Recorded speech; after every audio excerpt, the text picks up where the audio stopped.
राधे कृष्ण। आप सभी को ओम नमो नारायण। स्वागत है आप सभी का आपके अपने चैनल देव देवी धाम में। मैं रूबी शर्मा फिर से आप सभी के सामने लेकर आई हूँ हमारे सनातन धर्म से जुड़ी हुई रामचरितमानस से जुड़े कुछ और प्रसंग। तो जैसा कि मैंने आपको पिछली वीडियोस में भगवान शिव और मां सती का प्रसंग सुनाया था कि किस प्रकार मां सती ने अपने आप को योग अग्नि में भस्म कर दिया था और उसके बाद शिव जी उन्हें लेकर के पृथ्वी पर विचरण कर रहे थे। उनके जो दाह किया हुआ शरीर उसको लेकर के पृथ्वी पर विचरण कर रहे थे।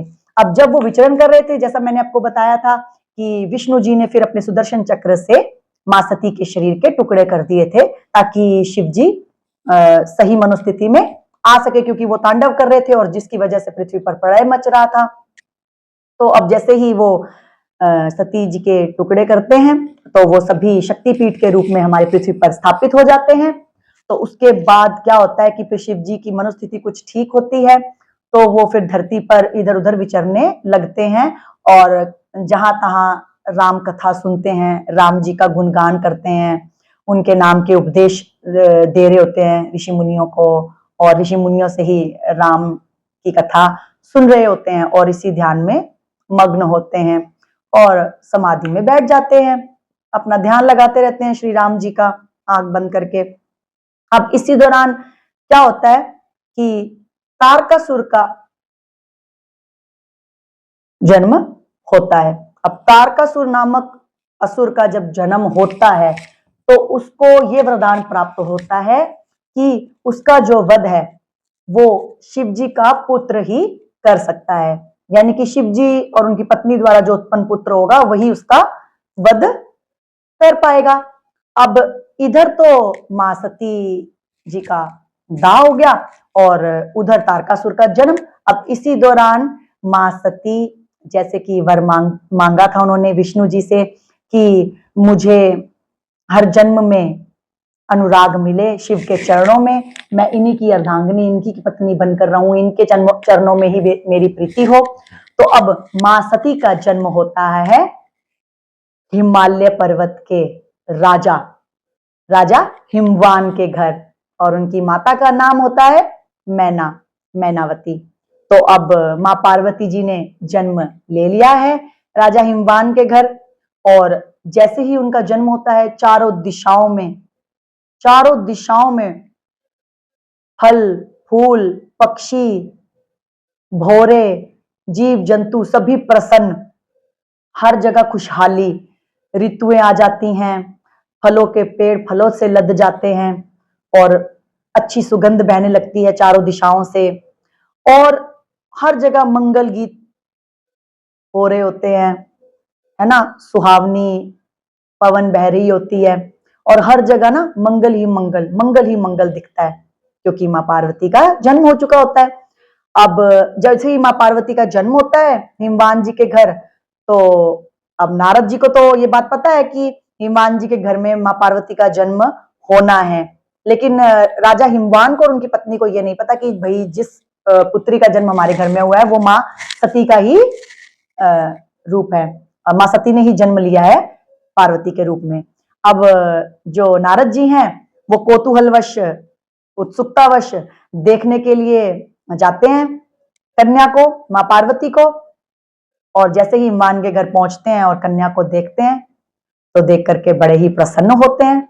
कन्या भी मंद मंद मुस्कुराती है क्योंकि वो भी तो जगत जननी है, वो जानती है, सर्वज्ञ है, उनको भी सब पता है। तो वो भी नारद जी को देख करके प्रसन्न हो रही होती हैं बच्ची। अब हिमवान जी और मैनावती बच्ची को ला करके नारद जी के चरणों में रखते हैं, नारद जी को प्रणाम करते हैं, नारद जी की सेवा करते हैं और उनको आसन देते हैं कि बैठिए। अच्छा, उनकी पूरी सेवा करते हैं, उनसे आशीर्वाद प्राप्त करते हैं और फिर उन्हें कहते हैं कि हमारी पुत्री को देख करके, इसकी कुंडली देख करके इसका नामकरण कीजिए और इसके गुण दोष बताइए।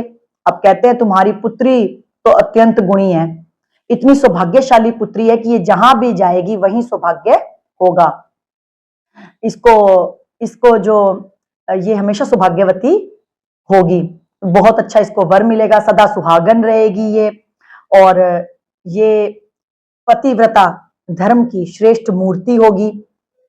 सभी जो स्त्रियां हैं, महिलाएं हैं, वो इनको देख करके पतिव्रता के धर्म पर चलेंगी और ये जहां भी जाएंगी वहीं खुशियों की बौछार होगी और बहुत ही मंगल है, इनका जो जीवन है बहुत ही मंगलमय है। तब और फिर वो उनका नामकरण करते हैं कि उमा, पार्वती, अम्बा, जगदम्बिका, तो ये उनके वो नाम भी उन्हें बता देते हैं। लेकिन नारद जी कहते हैं कि लेकिन इनकी कुंडली में दोष भी है। अब क्या दोष है? हिमवान जी और मैनावती सुन करके बड़े हैरान, आश्चर्य में और अंदर से परेशान कि भाई क्या दोष है। तो वो कहते हैं कि जो इसका पति होगा ना, नग्न तन होगा, और माता पिता नहीं होंगे उसके, और अमंगल वेश वाला होगा, ऐसा इसको पति मिलेगा। तो वो सुन करके बड़े परेशान, बड़े हैरान कि भाई ऐसा क्यों, हमारी पुत्री के साथ ऐसा क्यों होगा। तो फिर वो हिमवान जी और मैनावती जी नारद जी को कहते हैं कि इसका कोई उपाय कीजिए आप, कुछ तो उपाय होगा इसका। तो नारद जी कहते हैं कि हाँ, एक उपाय है। और वो उपाय में क्या बोलते हैं? मातृहीन, पितृहीन, गुणहीन, धनहीन, ग्रहहीन, उदासीन, विपिन विहारी है। शीश गंग भाल चंद्र, नेत्र लाल, कंठ व्याल, भस्म तन नग्न तन, जटा जुट धारी है। भूतेश्वर नागेश्वर, डमरू त्रिशूल धर, अशुचि का घर बैल, जिसकी सवारी है। सत्यम शिवम, जिसे कहते हैं वेद सभी, कन्या का तुम्हारी वही शिव अधिकारी है। सत्यम शिवम, जिसे कहते हैं वेद सभी, कन्या का तुम्हारी वही शिव अधिकारी है। अब उनका उपाय जो इन्होंने बताया उसका क्या अर्थ था? वो कहते हैं कि पति तो तुम्हारी पुत्री को ऐसा ही मिलेगा, लेकिन उसका एक उपाय ये है कि ये सभी जो दोष है ना, ये हमारे शिव जी में मिलते हैं। और क्योंकि शिव जी पूरे जगत के पिता हैं, सर्वज्ञ हैं, तो उनके अंदर जो दोष है उनको भी पूरी पृथ्वी, सभी देव देवी देवता उन दोषों को भी गुणों के तरह ही देखते हैं। तो उनके तो दोष भी गुण में ही काउंट होते हैं। तो आप ऐसा करो कि शिव जी का विवाह पार्वती के साथ करवा दो, तो सब कुछ ठीक हो जाएगा। अब पार्वती ये सुन करके बहुत प्रसन्न और मन में बात रख लेती है, देव ऋषि के वचनों को मन में धर लेती हैं और शिव के चरणों को मन में ध्यान करके उसमें अपनी प्रीति बना लेती हैं और बड़ी प्रसन्न होती है, मन मन मुस्कुराती हैं और मुस्कुराते हुए अपने सखी की गोद में जाकर के बैठ जाती हैं। अब मैनावती जी और इस बात से परेशान कि शिव जी से विवाह करना कोई आसान काम तो है नहीं, ये तो बहुत कठिन काम है, लेकिन ये होगा कैसे? शिव जी से विवाह तो पार्वती का कर ले, लेकिन होगा कैसे ये? क्या शिव जी विवाह करेंगे इनसे? तो जो नारद जी हैं उन्हें कहते हैं कि तुम अपनी पार्वती को तपस्या करने के लिए कहो। जब ये तपस्या करेगी तो इसे शिव जी जरूर वर्ण करेंगे इसका पत्नी के तौर पर। तो शिव जी इसे अपनी पत्नी बना लेंगे अगर ये अच्छी तपस्या करेगी शिव की। तो पार्वती जी ये सुन लेती हैं। अब नारद जी ये कह करके चले जाते हैं हिमवान के घर से। तो अब जैसे नारद जी जाते इधर सब परेशान, ठीक है, दिन चल रहे होते हैं।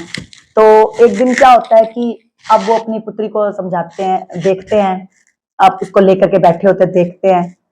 तो पार्वती जी ने तो सब बातें नारद जी की सुन ली होती है। अब समय आता है, थोड़ी बड़ी होती हैं वो, पार्वती जी को तो वो सब बातें ध्यान नहीं होती हैं जो नारद जी ने कहा था कि भी शिव जी इसके पति बनेंगे।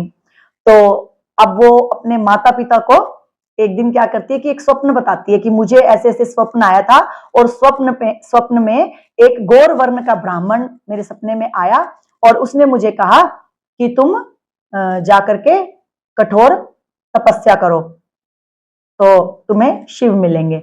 अब वो ये सपना जान करके अपनी माँ को परेशान देख करके उनको बताती है। अब उनकी माँ तो परेशान इसलिए हो रही होती है कि भाई मेरी इतनी नाजुक सी कली को, इतनी नाजुक सी लड़की जो महलों में रहती है, कभी इसने दुख नहीं देखा, इसको मैं कैसे तपस्या के लिए कह दूं। तो कहने में संकोच कर रही होती है उनकी माँ। तो पार्वती जी तो सब जानती है, जानी जान होती हैं, तो वो फिर अपना वो स्वप्न उनके आगे रखती हैं। तो जैसे ही मैनावती जी वो स्वप्न सुनती हैं तो उनके लिए तो बहुत अच्छी बात हो जाती है कि मतलब उनको कहना भी नहीं पड़ा, उनकी पुत्री ने खुद अपने मुख से ही तपस्या करने की बात उनके समक्ष रख दी। तो अब मैनावती जी ये स्वप्न जा करके हिमवान जी को भी बताती हैं, तो हिमवान जी भी इस बात से मान जाते हैं और फिर पार्वती जी उनकी आज्ञा लेकर के तपस्या करने के लिए जंगलों में चली जाती हैं। अब पार्वती माँ जब तपस्या कर रही होती हैं तो इतनी कठोर तपस्या करती हैं कि 1000 वर्ष तक तो सिर्फ फल और सब्जियां खा करके रहती हैं, और फिर उसके बाद 100 वर्षों तक सिर्फ और सिर्फ साग खा करके रहती हैं, और फिर कुछ दिनों तक तो सिर्फ और सिर्फ जल और वायु का आहार लेती हैं, और कुछ दिनों तक कठोर उपवास करती हैं, यानी कि कुछ भी नहीं लेती हैं, और तकरीबन 3000 वर्षों तक वो सूखे बेलपत्र, बेल के वृक्ष के सूखे पत्ते खाती हैं, यानी कि बेल पर्ण, पत्तों को पर्ण कहते हैं संस्कृत में, तो बेल पर्ण खाती हैं वो सूखे, और 3000 वर्ष के बाद उन बेल पर्णों को भी छोड़ देती है। अब वो बेल पर्णों को भी नहीं खा रही, यानी कि कुछ भी ग्रहण नहीं कर रही, तो इसीलिए उनका नाम अपर्णा भी पड़ा, क्योंकि वो पर्ण भी नहीं खा रही थी। अपर्णा यानी कि पर्ण भी ना लेना, कुछ भी ना लेना, इसका अर्थ है कुछ भी ना लेना, तो वो कुछ भी नहीं ले रही थी, पर्ण भी उन्होंने छोड़ दिए थे, तो तभी से उनका नाम अपर्णा भी पड़ा। अब पार्वती माँ इतनी कठोर तपस्या करती है, अब उनकी तपस्या देख करके एक दिन ब्रह्मवाणी होती है, आकाश से आकाशवाणी होती है। अब वो ब्रह्मवाणी के अंदर क्या बोल रहे हैं पार्वती माँ को कि पुत्री, हम तुम्हारी तपस्या से प्रसन्न हैं, तो अब तुम ये कठोर तपस्या छोड़ दो, और अवश्य ही तुम्हारा मनोरथ सफल होगा, और शिव जी ही तुम्हें अपनी पत्नी बनाएंगे, स्वीकार करेंगे, शिव जी ही तुम्हें पति के रूप में अवश्य मिलेंगे। तो तुम, जब तुम्हारे पिताजी आए तुम्हें लेने के लिए, तो तुम अपने घर को चली जाना, और जब सप्तऋषि तुम्हें मिले तो उनके ही वचनों को ठीक समझना। तो पार्वती माँ खुश और कहती हैं कि ठीक है। अब वो बैठी हैं अपनी तपस्या वाली जगह पे, स्थली पर। अब इसी दौरान क्या होता है कि उधर शिव जी, आपको जैसे मैंने बताया था कि समाधि लगा करके बैठे हुए होते हैं। अब जब देवताओं को ये पता लगता है कि तारकासुर का जो अंत है वो सिर्फ और सिर्फ शिव जी का पुत्र ही कर सकता है। अब देवताओं को तारकासुर ने बहुत ही परेशान किया होता है। तारकासुर ने सभी को जीत लिया होता है, बहुत ही बलवान असुर होता है वो तारकासुर। तो अब उसने जब सबको परेशान कर रखा होता है, तो सभी देवी देवता त्रस्त होकर के जाते हैं ब्रह्मा जी के पास, और ब्रह्मा जी से विनती करते हैं कि इसका जो है वध करने का कोई उपाय बताएं। तो जब ब्रह्मा जी कहते हैं कि इसे तो वरदान प्राप्त है कि शिव जी का पुत्र ही इसका वध कर सकता है, तो अब हमें तो एक ही उपाय सूझ रहा है कि हमें शिव जी का विवाह करवाना पड़ेगा। अब विवाह कैसे करवाएं? इधर माँ पार्वती जी तो तपस्या कर ही रही थी, मतलब चल रही थी, उनकी तपस्या अभी पूर्ण हुई है, और इधर शिव जी समाधि लगा करके बैठे। अब शिव जी की समाधि को कौन छेड़े उन्हें समाधि में बैठा हुआ। तो फिर उनको एक उपाय आता है, फिर वो विष्णु जी और सबसे मिलते हैं, उनको एक उपाय आता है कि हम क्यों ना शिव जी के समाधि को भंग करें, और भंग करने के लिए वो इस कार्य के लिए किसको नियुक्त करते हैं?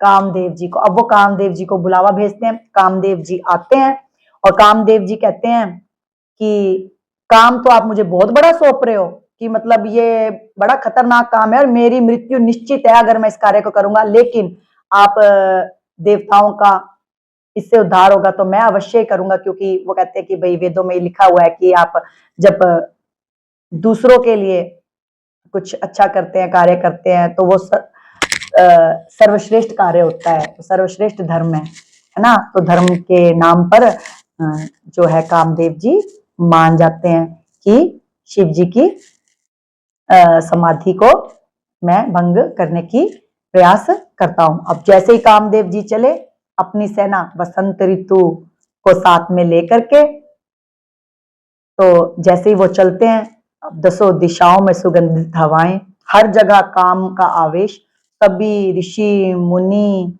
जितने भी होते हैं सब मर्यादा भूल जाते हैं, सब अपनी विद्याएं भूल जाते हैं, सब कामों के वेश में आ जाते हैं, सब कामों वेश हो जाते हैं।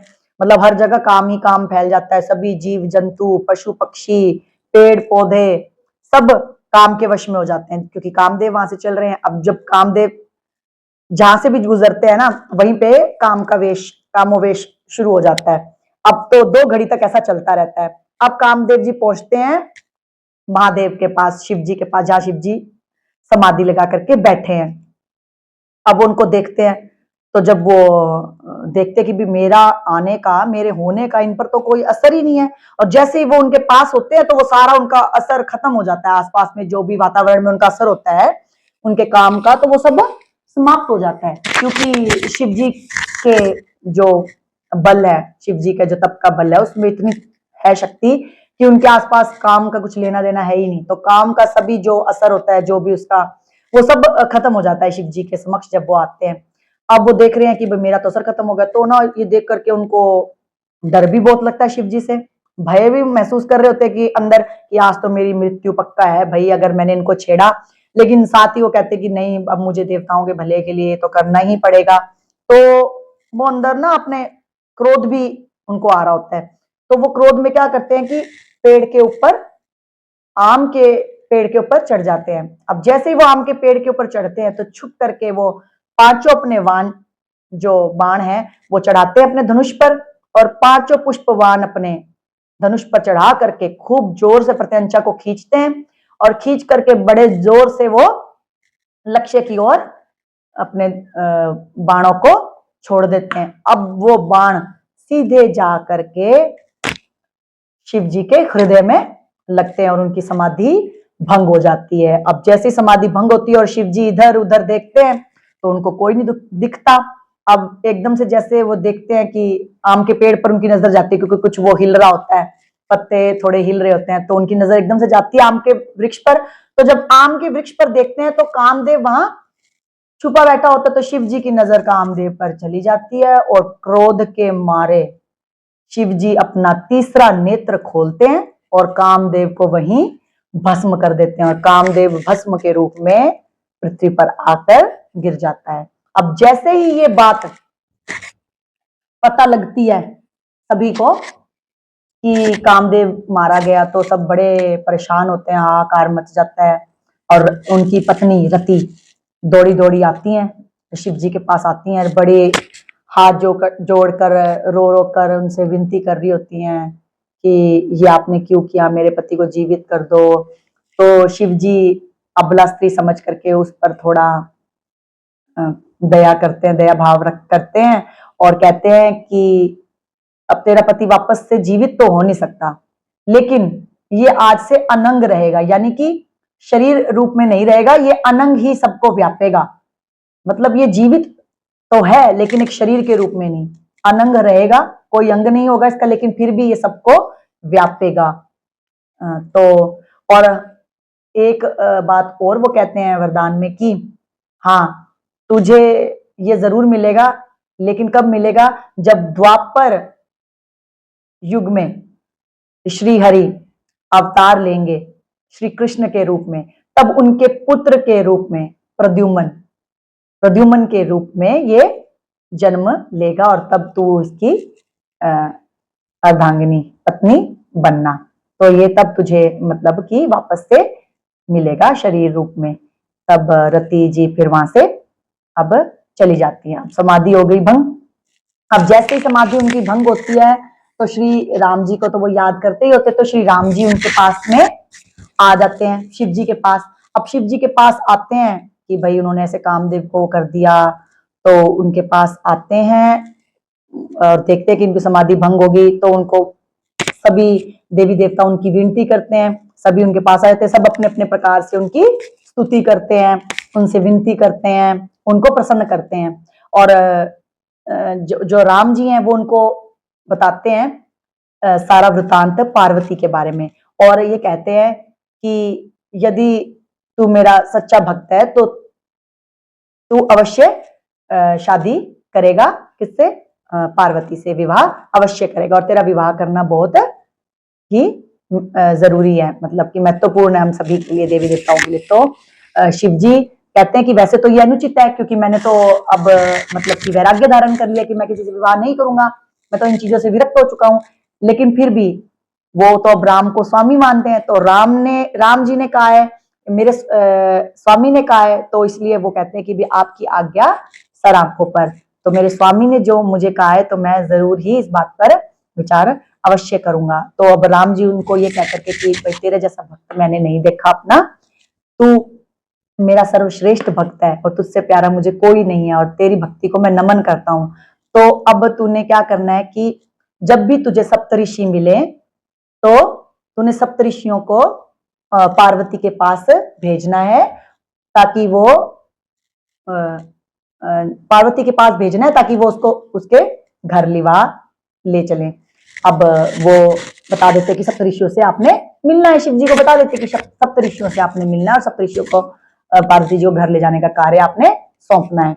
अब क्या होता है कि शिव जी मदमस्तक मग्न चल रहे होते हैं राम जी का ध्यान करते हुए।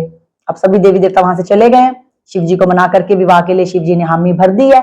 अब शिव जी मगन अपने राम जी के नाम में, तो क्या होता है कि सप्तऋषियों ने मिलते हैं, सप्तऋषि उन्हें प्रणाम करते हैं, उनकी स्तुति करते हैं और फिर उन्हें राम जी की कही हुई बातें याद आती हैं कि राम जी ने मुझे कहा था कि सप्तऋषि जब तुम्हें मिलेंगे तो उन्हें पार्वती जी को लिवाने के लिए भेज देना। तो अब वो सप्तऋषियों को जब मिलते हैं शिव जी, तो वो उन्हें कहते हैं कि जाओ तुम जा करके पहले तो पार्वती की परीक्षा लो और परीक्षा लेने के बाद फिर आगे उसके पिता को हिमवान को कहना कि वो उसको घर ले जाए।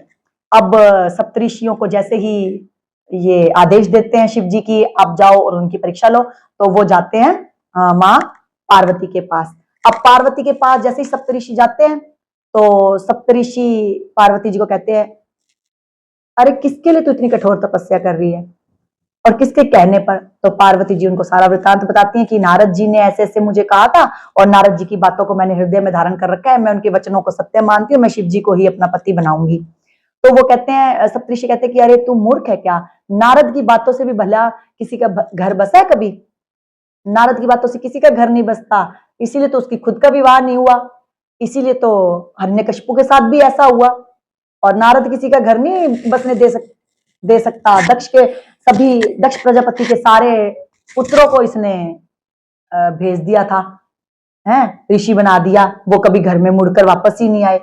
तो तू उसकी बातों में लग गया है, नारद की बातों में मत लग। लेकिन वो हट पकड़े रहती हैं कि नहीं, मैं तो नारद की बातों को ही सत्य मानती हूँ, मैं तो शिव जी से ही विवाह करूंगी। अब सप्तऋषि कहते हैं तू शिव जी से क्या करेगी विवाह करके, हमने तेरे लिए और भी सुंदर, शिव जी तो ऐसा ऐसा वेश वाला है, मंगल वेश वाला है, नग्न तन है और माता पिता नहीं है, ना कोई घर ना कोई बार है, ऐसे से तू शादी करेगी? तेरे लिए तो हमने बहुत अच्छा वर तलाश कर रखा है, तेरे लिए तुमने बहुत अच्छा तलाश करके रखा हुआ है। तो कहते हैं कि हमने तो तेरे लिए वैकुंठ का स्वामी, जो श्री हरि वैकुंठ का स्वामी हमने तेरे लिए सोच रखा कि तेरे लिए वर है, हम उसको ही वरेंगे। तो बोलते हैं कि नहीं, आप अगर पहले आ जाते नारद जी से तो शायद मैं आपकी बात सुन भी लेती, लेकिन नारद जी ने जो मुझे कहा है मैं तो उन्हीं के वचनों पर चलूंगी, मैं शिव जी को ही अपना पति मानती हूँ और शिव जी को ही हर जन्म में अपना पति बनाऊंगी, चाहे ये बात कठिन हो चाहे ना हो और चाहे शिव जी किसी प्रकार के वेश वाले हो। फिर वो पार्वती जी को कहते हैं कि अब तुझे पता है कि शिव जी ने कामदेव को भी भस्म कर दिया है, अब तो वो भी नहीं बचा उनमें। तो कहती है ले, कामदेव को भस्म कर दिया, अब हुए हैं वो दोष मुक्त तो पूरे, अब उनमें से सभी दोष खत्म हो गया, अब काम भी खत्म हो गया, काम भी उनके अंदर एक दोष था वो भी खत्म हो गया, यानी कि काम भी अब उन्होंने छोड़ दिया, तो अब तो वो पूर्ण रूप से मेरे पति बनने के लायक हैं। तो जब ये बातें वो सुनते हैं, पार्वती की हट सुनते हैं, तो उनको प्रणाम करते हैं और जगत जननी देवी की जय बोल करके प्रसन्न होकर के जाते हैं हिमवान जी के पास। अब हिमवान जी के पास जाते हैं और उनको बोलते हैं कि अपनी पुत्री को तुम घर लिवा लाओ। अब उसकी तपस्या पूर्ण हुई और शिव जी उसे मिलेंगे पति के रूप में। अब हिमवान जी को जैसे पता लगता है तो वो चल पड़ते हैं पार्वती माँ को लिवाने के लिए। अब इधर सप्तऋषि जी फिर से शिव जी के पास जाते हैं और उनको सारा वृतांत बताते हैं कि पार्वती की हमने परीक्षा ली, लेकिन वो तो टस से मस नहीं हुई। उनको हमने सब बात बता दी, आपके काम को आपने मार दिया, कामदेव को वो भी हमने बता दिया, और आप ऐसे से हो, हमने बहुत उससे परीक्षा ली, लेकिन वो टस से मस नहीं हुई अपने जो उन्होंने जो बोल रखा है उस बात से टस से मस नहीं हुई। तो हम तो उनकी परीक्षा ले आए हैं। तो बड़े शिव जी प्रसन्न मन में कि चलो अच्छा है। अब वो हिमवान जी, और ये भी बता देते कि हिमवान जी को हम कह आए कि वो पार्वती को ले आए। तो बोलते हैं ठीक है, अब सप्तऋषि को जाने की आज्ञा देते हैं। तो अब सप्तऋषि चलते हैं वापस हिमवान के घर, और हिमवान जी को जैसे ही उन्होंने कहा था कि ले आओ पार्वती को, हिमवान जी और लेकर के आ जाते हैं। अब जैसे ही वो पार्वती को लेकर के आते हैं तो फिर अब हिमवान जी सप्तऋषियों से और भी श्रेष्ठ मुनियों से मिल करके उनकी लग्न पत्रिका लिखवाते हैं। अब लग्न पत्रिका लिखवा करके वो सप्तऋषियों को दे देते हैं, यानी कि अब उनका विवाह तय हो गया, शिव और पार्वती का विवाह तय हो गया। अब उधर तो देवी देवता सब मना ही चुके थे उनको विवाह के लिए शिव जी को, और शिव जी ने परीक्षा भी ले ली थी सप्तऋषियों के थ्रू पार्वती माँ की। तो अब शिव जी भी विवाह के लिए माने हुए हैं। अब इधर से लग्न पत्रिका सप्तऋषि जो है वो लेकर के ब्रह्मा जी के पास जाते हैं, और ब्रह्मा जी विष्णु जी के पास जाते हैं, और विष्णु जी सभी देवी देवताओं को साथ लेकर के लग्न पत्रिका को लेकर के चलते हैं। नारद जी को भी साथ लेकर के चलते हैं शिव जी के पास, और शिव जी को लग्न पत्रिका पढ़ करके सुनाते हैं, और शिव जी बड़े प्रसन्न। अब तैयारी होती है हमारे भगवान शिव और माँ पार्वती के विवाह की। अब विवाह होना है माँ पार्वती और शिव का। अब चारों ओर फूल बरस रहे हैं, आकाश से पुष्प वर्षा हो रही है, ढोल नगाड़े बज रहे हैं, अप्सराएं नृत्य कर रही हैं, सब जगह से सुंदर ध्वनियां, मंगल गीत गाए जा रहे हैं, मंगल कलश सजाए जा रहे हैं। अब जो शिव जी हैं बारात लेकर के निकलने को तैयार। अब वो भस्म पूरे तन पर लगाते हैं, गले में नाग डालते हैं, शीश पर उनके चंद्रमा है और गंगा जी विराजमान है, और इधर बैल पर नंदी पर बैठ करके वो चलते हैं, और बागंबर उन्होंने डाला हुआ होता है, हाथ में त्रिशूल और डमरू लेकर के वो विवाह के लिए, और जटाएं और लेकर के वो ऐसे अपना रूप और विवाह के लिए चलते हैं। नंदी पर बैठ करके विवाह स्थल की ओर जाने की तैयारी। अब उधर सब तैयारियां हो रही होती हैं, उधर सब तैयार हो रहे होते हैं बारात को लाने के लिए। हिमवान जी भेजते हैं कुछ बड़े बुजुर्गों को, और कुछ बड़े बुजुर्गों को और कुछ औरतों को, महिलाओं को भेजते हैं, और कुछ बच्चे भी होते हैं उसमें। अब उधर वो बारात को लेने के लिए, उसका स्वागत करने के लिए आ रहे हैं। इधर बारात में क्या होता है कि अब जैसे ही सभी देवी देवता अपना वाहन लेकर के आते हैं, विष्णु जी भी आते हैं, तो विष्णु जी अठखेली करते हैं शिव जी से कि भाई इस दूल्हे के लायक ये बारात तो है नहीं, हम तो इनके बाराती नहीं लग रहे। तो सभी देवी देवता तुम दूर दूर होकर के अपने वाहन अलग अलग लेकर के चलो, क्योंकि हम तो दूल्हे के साथ बारात के तौर पर हम तो बिल्कुल भी मेल ही नहीं खा रहे। तो ऐसे हंसते हैं, और शिव जी भी उनको देख करके हंसते हैं। तो शिव जी फिर ऋषियों को कहते हैं कि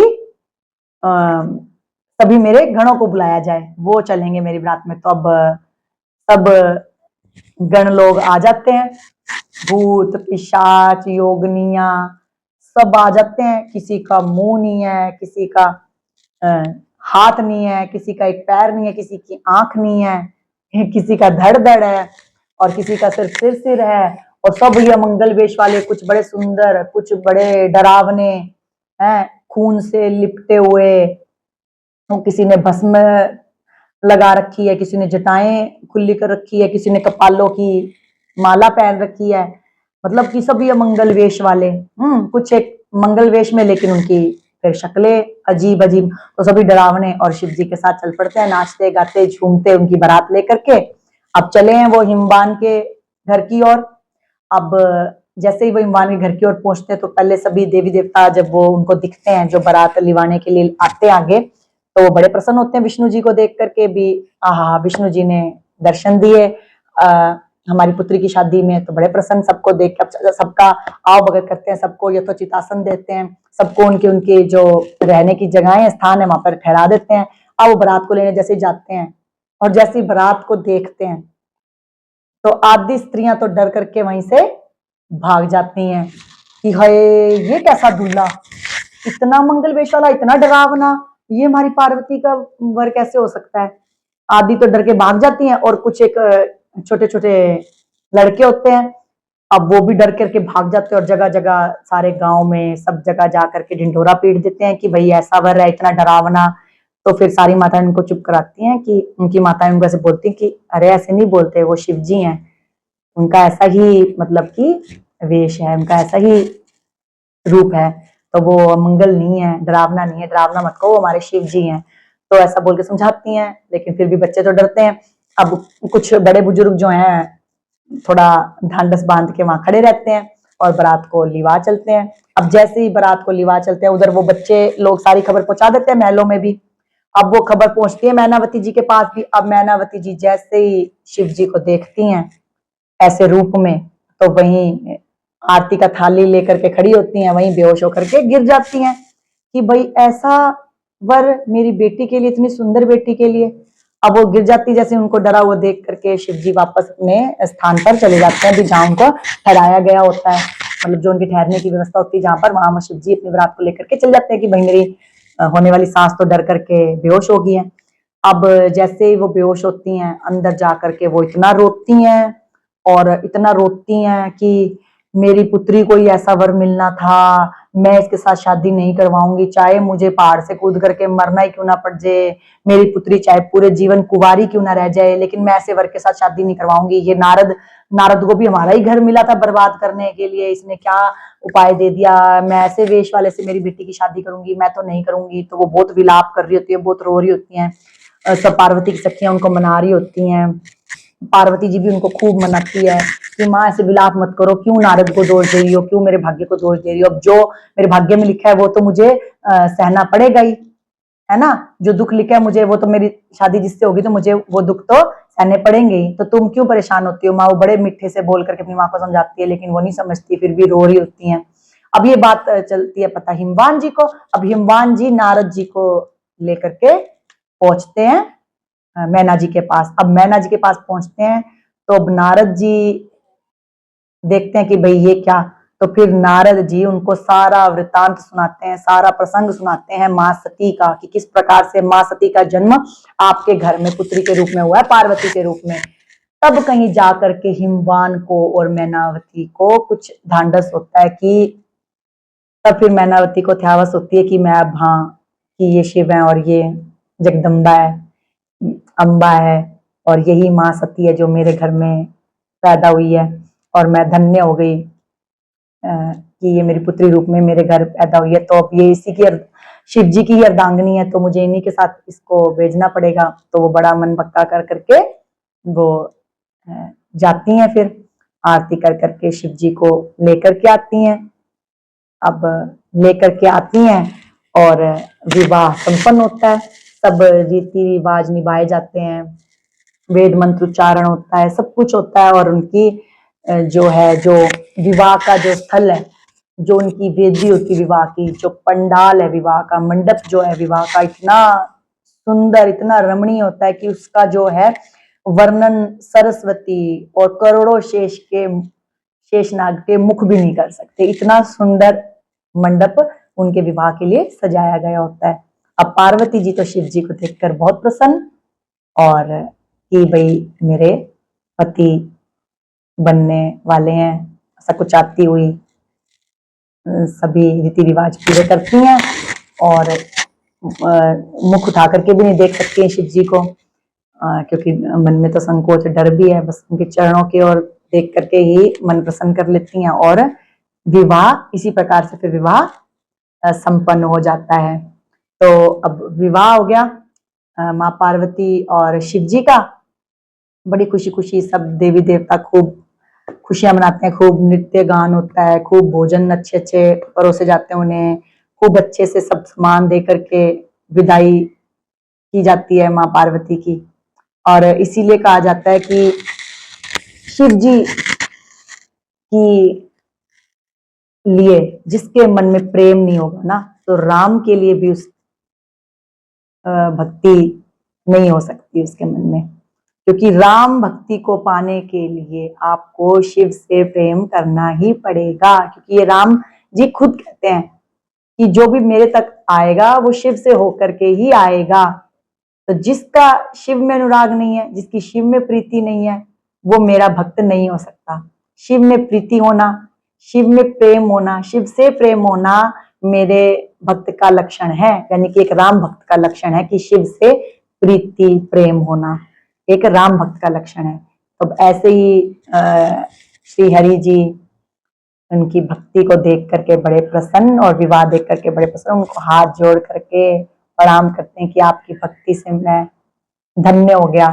और राम जी मन ही मन बड़े प्रसन्न कि मेरे प्रभु का विवाह माँ पार्वती से हो गया, और हाथ जोड़ करके उनको बड़ी उनकी स्तुति करते हैं, बड़े प्रसन्न होते हैं कि आपकी भक्ति धन्य है कि आपने मेरी भक्ति के लिए सती को बिना किसी पाप के त्याग दिया था और उन्हें दूसरा जन्म लेना पड़ा। तो आपकी भक्ति तो धन्य, आप जैसा भक्त मेरा कोई नहीं है और आपसे ज्यादा प्यारा भी मुझे कोई नहीं है। इसीलिए कहते हैं कि भगवान राम जी को शिव जी से अधिक प्यारा और प्रिय कोई भी नहीं, और जो शिव भक्त होगा वो राम को भी प्रिय होगा, और राम का भक्त भी वही बनता है जो शिव भक्त होगा। तो शिव की भक्ति और राम की भक्ति बड़े ही किस्मत से, बड़े ही भगवान के प्रताप से मिलती है। तो अब आज के लिए इतना ही। अब अगली वीडियो में मैं आप सभी के सामने शिव पार्वती का आगे का प्रसंग सुनाऊंगी, जिसमें कि किस प्रकार से माँ पार्वती ने अपने पिछले जन्म की बातों को कंटिन्यू करते हुए आगे की कथा यानी कि राम कथा सुनने के लिए शिव जी से कहा, और शिव जी को वो कहती हैं कि मेरा मोह मिटाया जाए, मेरा भ्रम दूर किया जाए और मुझे राम कथा सुनाओ। शिव जी को कहेंगी अब वो अगले वीडियो में। तो आज के लिए इतना ही। हमारी वीडियो से जुड़े रहने के लिए आपका बहुत बहुत धन्यवाद। ओम नमो नारायण। राधे कृष्ण।